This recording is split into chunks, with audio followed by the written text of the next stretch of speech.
ಸಿದ್ಧಗಂಗಾ ಶ್ರೀಗಳ ಹಾದಿಯಲ್ಲಿ ಆನೇಕಲ್ ಯುವಕರು ಪ್ರತಿದಿನ ಮಧ್ಯಾಹ್ನದ ಉಚಿತ ಅನ್ನದಾನಕ್ಕೆ ಚಾಲನೆ.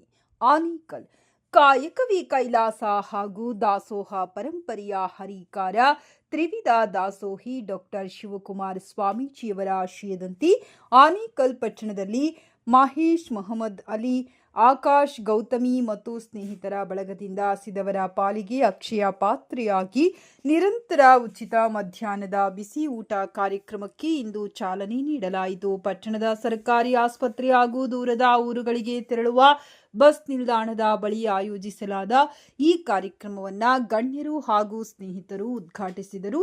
ಆಸ್ಪತ್ರೆಗೆ ಬರುವ ಬಡ ರೋಗಿಗಳು, ಅವರ ಸಂಬಂಧಿಕರು ಹಾಗೂ ದೂರದ ಊರುಗಳಿಂದ ಸಂತೆಗೆ ಬರುವ ರೈತರು ಹಸಿವಿನಿಂದ ಬಳಲಬಾರದು ಎನ್ನುವ ಏಕೈಕ ಉದ್ದೇಶದಿಂದ ಈ ಸೇವೆಯನ್ನ ಆರಂಭಿಸಲಾಗಿದೆ.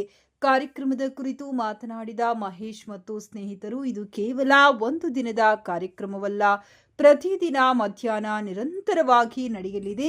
ಇದರಲ್ಲಿ ಯಾವುದೇ ರಾಜಕೀಯ ಸ್ವಾರ್ಥವಿಲ್ಲ, ಪಕ್ಷಭೇದ, ಜಾತಿ ಭೇದವಿಲ್ಲದೆ ಹಸಿದು ಬಂದ ಪ್ರತಿಯೊಬ್ಬರಿಗೂ ಅನ್ನ ಪ್ರಸಾದ ಸಿಗಲಿದೆ. ಈ ಪುಣ್ಯ ಕಾರ್ಯದಲ್ಲಿ ಕೈಜೋಡಿಸಲು ಇಚ್ಛಿಸುವ ದಾನಿಗಳು ಮತ್ತು ಸಾರ್ವಜನಿಕರು ನಮ್ಮನ್ನ ಸಂಪರ್ಕಿಸಬಹುದು ಎಂದು ವಿನಂತಿಸಿದರು.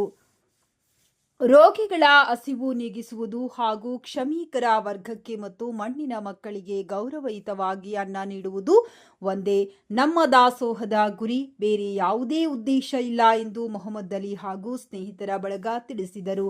ಕಾರ್ಯಕ್ರಮದ ಉದ್ಘಾಟನಾ ಸಮಾರಂಭದಲ್ಲಿ ಸ್ಥಳೀಯ ಮುಖಂಡರು, ಸಮಾಜ ಸೇವಕರು ಹಾಗೂ ಸ್ನೇಹಿತರ ಬಳಗದ ಸದಸ್ಯರು ಭಾಗವಹಿಸಿ ಈ ಉದಾತ್ತ ಕಾರ್ಯಕ್ಕೆ ಶುಭ ಹಾರೈಸಿದರು.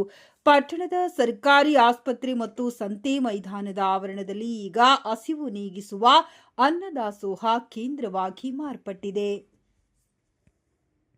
ನಮ್ಮ ಮಹೇಶ್ ಅವರು ಮತ್ತು ನಮ್ಮ ಅಲಿ ಅವರ ಎಲ್ಲ ಸ್ನೇಹಿತರು ಅವರು ಒಂದು ಟೀಮ್ ಮಾಡಿಕೊಂಡು ಒಂದು ಒಳ್ಳೆಯ ಕಾರ್ಯ ಆನೇಕಲ್ ಟೌನಲ್ಲಿ ಮಾಡಬೇಕು ಅಂತ ಅವರೊಂದು ಅಭಿಪ್ರಾಯ ತಗೊಂಡು ಬಡವ್ರ ಬಗ್ಗರು ಮಧ್ಯಾಹ್ನದ ಊಟಕ್ಕೆ ನಮ್ಮ ಇಂದಿರಾ ಕ್ಯಾಂಟೀನ್ ಬೇರೆ ನಡೀತಾ ಇಲ್ಲ ಟೌನ್ನಲ್ಲಿ. ಅದಕ್ಕೋಸ್ಕರ ಇವರು ಯೋಚನೆ ಮಾಡಿ ಮಧ್ಯಾಹ್ನ ಊಟಗಳು ತುಂಬ ಜನ ಬಡವ್ರ ಬಗ್ಗರು ಬಂದು ವಾಪಸ್ ಹೋಗಬಾರ್ದು ಅಂತ ಹೇಳಿ ಆನೇಕಲ್ ಟೌನ್ನಲ್ಲಿ ಒಳ್ಳೆಯ ಒಂದು ನಿರ್ಧಾರ ತೊಗೊಂಡು ಇವರೆಲ್ಲ 100-150 ಜನಕ್ಕೆ ದಿನ ಊಟ ಕೊಡಬೇಕು ಅಂತ ತೀರ್ಮಾನ ಇವತ್ತಿನ ದಿನವೇ ಸ್ಟಾರ್ಟ್ ಮಾಡಿದ್ದಾರೆ. ಭಗವಂತ ಅವರಿಗೆ ಈ ಒಂದು ನಿರ್ಧಾರಕ್ಕೆ ಅವರಿಗೆ ಆರೋಗ್ಯ ಕೊಟ್ಟು ಇಂಥ ಒಳ್ಳೆಯ ಸೇವೆ ಮಾಡೋಕ್ಕೆ ಅವರಿಗೆ ದೇವರ ಶಕ್ತಿ ಕೊಡಲಿ. ಈ ಕಾರ್ಯಕ್ರಮನ ದಿನ ನಡ್ಸ್ಕೊಂಡು ಹೋಗ್ಬೇಕು ಅಂತ ತೀರ್ಮಾನ ಮಾಡಿದ್ದಾರೆ. ಇದ್ರ ಜೊತೆಗೆ ಯಾರಾದರೂ ದಾನಿಗಳು ನಾವು 1 ದಿನದ 2 ದಿನದ ಊಟಗಳು ಮಾಡಿಸ್ತೀರಿ, ನಮಗೂ ಅವಕಾಶ ಕೊಡ್ರಿ ಅಂತ ಅವ್ರಿಗೆ ಬಂದು ಭೇಟಿ ಆದರೆ ಖಂಡಿತ ಅವರಿಗೆ ಅವಕಾಶ ಕೊಟ್ಟೇ ಕೊಡ್ತಾರೆ. ಅವರಿಗೆ ನಾನು ನನ್ನ ತುಂಬ ಹೃದಯ ಧನ್ಯವಾದಗಳು ಹೇಳ್ತೀನಿ ಅವ್ರ ಟೀಮ್. ಅನ್ನದಾಸೋಹ ಕಾರ್ಯಕ್ರಮವನ್ನು ನಮ್ಮ ಮಹೇಶ್ ಮತ್ತು ಅವರು ಧರ್ಮಪತ್ನಿಯವರು ಸೇರಿ ಈ ಒಂದು ಕಾರ್ಯಕ್ರಮವನ್ನು ಮಾಡಬೇಕು ಅಂತೇಳಿ ಒಂದು ವಾರಗಳಿಂದ ನನ್ನ ಹತ್ರ ಕೂಡ ಚರ್ಚೆ ಮಾಡಿ ಈ ಥರ ಒಂದು ಒಳ್ಳೆಯ ಜಾಗದಲ್ಲಿ ಮಾಡಬೇಕಣ್ಣ ಅಂತ ಕೇಳ್ತಿದ್ರು. ಅವ್ರಿಗೆ 2 ಜಾಗನ ಸೆಲೆಕ್ಟ್ ಮಾಡಿಕೊಂಡು ಈಗ ಫೈನಲ್ ಆಗಿ ಇಲ್ಲಿ ಮಾಡ್ತಾಯಿದ್ದಾರೆ. ತುಂಬ ಒಳ್ಳೆಯ ಸ್ಥಳನ ಆಯ್ಕೆ ಮಾಡ್ಕೊಂಡಿದ್ದಾರೆ. ಆಮೇಲೆ ಎಷ್ಟೋ ಜನಕ್ಕೆ ಅನ್ನದ ಬೆಲೆ ಗೊತ್ತಿರೋದಿಲ್ಲ. ಯಾವಾಗ ಅವ್ರಿಗೆ ಅರ್ಥ ಆಗುತ್ತೆ ಅಂತ ಹೇಳಿದ್ರೆ ವಿದ್ಯೆಯಲ್ಲಿದ್ದವನಿಗೆ ವಿದ್ಯೆ ಬೆಲೆ ಏನು ಅಂತ ಆಮೇಲೆ ಗೊತ್ತಾಗುತ್ತೆ. ಅದೇ ರೀತಿ ಹೊಟ್ಟೆ ಹಸಿದವನಿಗೆ ಅನ್ನದ ಬೆಲೆ ಏನು ಅಂತ ಗೊತ್ತಿರುತ್ತೆ. ಅಂತಹ ಒಂದು ಅನ್ನದಾಸೋಹ ಕಾರ್ಯಕ್ರಮವನ್ನು ಇವತ್ತು ಮಹೇಶ್ ಮತ್ತು ಅವರು ಧರ್ಮಪತ್ನಿ ಇಬ್ಬರೂ ಸೇರಿ ಈ ಒಂದು ಕಾರ್ಯಕ್ರಮವನ್ನು ತುಂಬ ಅಚ್ಚುಕಟ್ಟಾಗಿ ಪ್ರಾರಂಭ ಮಾಡಿದ್ದಾರೆ. ಇದೇ ರೀತಿ ಇದು ತುಂಬ ವರ್ಷಗಳ ಕಾಲ ಮಾಡಬೇಕು ಅಂತ ಹೇಳ್ಬಿಟ್ಟು ಅವರ ಒಂದು ಇಚ್ಛೆ ಕೂಡ ಇಟ್ಕೊಂಡಿದ್ದಾರೆ. ಅದಕ್ಕೆ ಬೇಕಾದಂಥ ಎಲ್ಲ ರೀತಿಯ ಸಹಕಾರನೂ ಕೂಡ ನಾವು ಕೂಡ ಕೊಡ್ತೀವಿ ಅಂತ ನಾವು ಮಾಧ್ಯಮ ಮಿತ್ರರ ಮುಖಾಂತರ ನನ್ನ ಸ್ನೇಹಿತ ಮಹೇಶ್ಗೆ ಹೇಳ್ತಾ ಇದ್ದೀನಿ. ಈ ಕಾರ್ಯನ ತುಂಬ ಅಚ್ಚುಕಟ್ಟಾಗಿ ಮುಂದುವರ್ಸ್ಕೊಂಡು ಹೋಗಲಿ ಅಂತ ಹೇಳ್ತಾ ಈ ಒಂದು ಅನ್ನದಾಸೋಹ ಕಾರ್ಯಕ್ರಮವನ್ನು ಮಾಡ್ತಿರೋಂಥ ಸಕುಟುಂಬಕ್ಕೆ ದೇವರು ಒಳ್ಳೆಯದನ್ನು ಮಾಡಲಿ, ಅನ್ನಪೂರ್ಣೇಶ್ವರ ತಾಯಿ ಸದಾ ಅವರ ಬೆನ್ನನ್ನು ಕಾಯಲಿ ಅಂತ ಹೇಳ್ಬಿಟ್ಟು ಮಾಧ್ಯಮ ಮಿತ್ರರ ಮುಖಾಂತರ ನಾನು ಪ್ರಾರ್ಥನೆ ಮಾಡ್ಕೊತಾ ಇದ್ದೀನಿ. ಜೈ ಹಿಂದ್, ಜೈ ಕನ್ನಡ. ಈ ದಿನ ಆನೇಕಲ್ ತಾಲೂಕಿನ ಹೃದಯ ಭಾಗದವಾದಂಥ ಏನು ಈ ತಾಲೂಕು ಕಚೇರಿಗೆ ಈ ಭಾಗದ ಏನು ಹಲವಾರು ರೈತಾಪಿ ಜನರು ಇರ್ಬೋದು, ಈ ಭಾಗದ ಕೂಲಿ ಕಾರ್ಮಿಕರು ಇರ್ಬೋದು, ಅವರ ಕೆಲಸಗಳ ಒತ್ತಡ ನಡುವೆ ಅವರಿಗೆ ಒಂದು ಉಪಹಾರದ ವ್ಯವಸ್ಥೆಗಳಿಗೋಸ್ಕರ ನಮ್ಮ ಸಹೋದರ ಮಹೇಶ್ ಅವರ ತಂಡ ಏನು ನಡೆದಾಡುವ ದೇವರು ಅಂತ ಏನು ಗುರುತಿಸ್ಕೊಂಡಿದ್ದರು, ನಮ್ಮ ಶಿವಕುಮಾರ ಸ್ವಾಮಿಗಳವರ ಅವರ ನೆನಪಿಗೆ ಏನು ಮಾಡಿದ್ದಾರೆ. ಬಹಳ ಶ್ಲಾಘನೀಯವಾದ ಕೆಲಸ.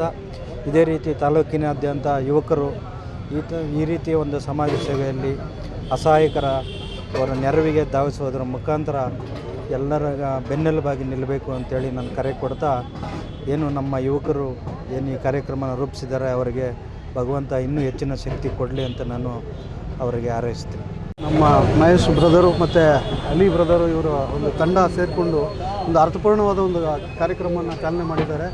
ಶಿವಕುಮಾರ ಸ್ವಾಮೀಜಿ ಹೆಸರಲ್ಲಿ ಅನ್ನದಾನವನ್ನು ಇವತ್ತು ನಿರ್ಗತಿಕರಿಗಾಗ್ಬೋದು, ಬಡವರಿಗಾಗ್ಬೋದು, ಯಾರೂ ಹಚ್ಕೊಂಡು ಹೋಗಬಾರ್ದು ಅಂತೇಳಿ ಒಂದು ಒಳ್ಳೆಯ ಉದ್ದೇಶದಿಂದ ಈ ಕಾರ್ಯಕ್ರಮವನ್ನು ಚಾಲನೆ ಮಾಡಿದ್ದಾರೆ. ಮುಂದೆ ನಮ್ಮ ಎಲ್ಲ ಯುವಕರು ಮತ್ತು ನಾಡಿನ ನಮ್ಮ ಆನೇಕಲ್ ತಾಲೂಕಿನ ಜನತೆಗೆ ನಾವು ಕೇಳ್ಕೊಳ್ಳೋದೇನೆಂದರೆ ಇವರಿಗೆ ಎಷ್ಟಾಗುತ್ತೋ ಅಷ್ಟು ಸಹಕಾರ ಕೊಟ್ಟು ಇವರ ಕಾರ್ಯಕ್ಕೆ ನಾವು ಬೆನ್ನೆಲುಬಾಗಿ ನಿಂತ್ಕೋಬೇಕಂತೇಳಿ ಈ ಮೂಲಕ ನಾನು ಎಲ್ಲರ ಹತ್ರ ಕೇಳ್ಕೊಳ್ತೇನೆ. ನನ್ನ ಶ್ರೀಮತಿಯ ಕನಸಾಗಿತ್ತು. ಹಸಿದವರು ಯಾವತ್ತೂ ಹಸ್ಕೊಂಡಿರಬಾರ್ದು, ಹಸಿದವ್ರ ಹೊಟ್ಟೆ ಯಾವಾಗಲೂ ತುಂಬಿರಬೇಕು ಅಂತ ಕನಸ್ಕೊಂಡಿದ್ವಿ. ಆ ಕನಸಿಗೆ ಇವತ್ತು ಪ್ರೇರಣೆ ಸಿಕ್ಕಿದೆ. ನನ್ನ ಮಿತ್ರರಾದಂಥ ಅಲಿ, ಆಕಾಶ್ ಅವರ ಸಮಯದೊಂದಿಗೆ ಮತ್ತು ನನ್ನ ಗುರುಗಳಾದಂಥ KP ರಾಜುರವರ ಆಶೀರ್ವಾದದೊಂದಿಗೆ ನಾವು ಈ ಕಾರ್ಯಕ್ರಮ ಸ್ಟಾರ್ಟ್ ಮಾಡಿದ್ದೀವಿ. ಆನೇಕಲ್ನಲ್ಲಿ ಯಾವುದೇ ವ್ಯಕ್ತಿ ಹೊಟ್ಟೆ ಹಸಿವಿನಿಂದ ಇರಬಾರ್ದು, ಮಧ್ಯಾಹ್ನದ ಊಟ ಸಿಗಬೇಕು, ಏನು ರಕ್ತದಾನ ಎಲ್ಲ ಒಳ್ಳೆ ಕೆಲಸ ನಡೀತಿದೆ. ಅದೇ ಥರವಾಗಿ ಅನ್ನದಾನವನ್ನು ಮಾಡ್ಕೊತಿದ್ದೀವಿ. ಪ್ರತಿಯೊಂದು ಆನೇಕಲ್ನ ಹೊಟ್ಟೆ ಹಸಿದಂಥ ಎಲ್ಲ ವ್ಯಕ್ತಿಗಳು ಇಲ್ಲಿ ಬಂದು ಮಧ್ಯಾಹ್ನದ ಊಟವನ್ನು ತಿನ್ನಬೇಕಂತ ತಮ್ಮಲ್ಲಿ ಮನವಿ ಮಾಡ್ಕೊಳ್ತೀವಿ. ನಾವು ಊಟದ ವ್ಯವಸ್ಥೆ ಪ್ರಾರಂಭ ಮಾಡಿದ್ದೀವಿ. ಅದು ಬಂದು ಯಾವುದೋ ಪಾರ್ಟಿಯ ಉದ್ದೇಶದಿಂದ ಮತ್ತು ಇನ್ನೊಂದು ಉದ್ದೇಶದಿಂದ ಮಾಡಿಲ್ಲ. ಜನರು ತುಂಬ ಕಷ್ಟದಲ್ಲಿದ್ದಾರೆ. ಗೌರ್ಮೆಂಟ್ ಹಾಸ್ಪಿಟ್ಲ್ ಇದೆ, ಈ ಕಡೆ ಮಾರ್ಕೆಟ್ ಇದೆ, ಬಡವರು ಬಗ್ಗರು ಊಟದ ವ್ಯವಸ್ಥೆ ತುಂಬ ಸಮಸ್ಯೆ ಆಗಿದೆ. ಆದ್ದರಿಂದ ಊಟದ ವ್ಯವಸ್ಥೆ ಮಾಡಿಸ್ಬೇಕಂತ ನಾವು ತೀರ್ಮಾನ ಮಾಡಿ ಒಂದು ವಾರದಲ್ಲೇ ಏನೋ ಒಂದು ತೀರ್ಮಾನ ಮಾಡಿ ಮಹೇಶ್ ಸರ್ ಮುಖಾಂತರ ಸ್ಟಾರ್ಟ್ ಮಾಡಿರೋದು. ಇದು ಬಂದು ಕೂಲಿ ಕಾರ್ಮಿಕರಿಗೆ, ತುಂಬ ಬಡವ್ರಿಗೆ, ಹಳ್ಳಿಗೆ ಹೋಗೋ ಬಸ್ಗೆ, ಬಸ್ ಸ್ಟಾಪಲ್ಲಿ ಇಲ್ಲಿ ತಳಿಗೆ ಹೋಗೋದು, ದೊಕ್ನಿ ಕಡೆ ಹೋಗ್ತಾರೆ, ಗುಮ್ಲಾಪುರ ಆ ಥರ ಬಸ್ ಸ್ಟಾಪ್ ಇರೋದ್ರಿಂದ ನಾವು ಗೌರ್ಮೆಂಟ್ ಹಾಸ್ಪಿಟ್ಲ್ ಇದೆ, ಬಡವ್ರ ಬಗ್ಗರಿಗೆ ಊಟದ ವ್ಯವಸ್ಥೆ ಅಂತ ಮಾಡಿದ್ದೀವಿ. ಇದು ಎಲ್ಲರೂ ಆ ಥರ ಏನಾದರೂ ನೀವು ಊಟದ ವ್ಯವಸ್ಥೆ ಮಾಡಿಸ್ಬೇಕಂದ್ರೆ ನೀವೇನಾದರೂ ಯಾರಾದರೂ ಮಾಡಿಸೋರಿದ್ರೆ ಒಂದು ದಿವಸ ಮುಂಚೆ ಇನ್ಫಾರ್ಮ್ ಮಾಡಿ. ಒಟ್ಟಾರೆಯಾಗಿ ಆನೇಕಲ್ನ ಹಸಿವು ಮುಕ್ತ ಮಾಡಬೇಕು ಅನ್ನೋದು ನಮ್ಮ ಗುರಿ.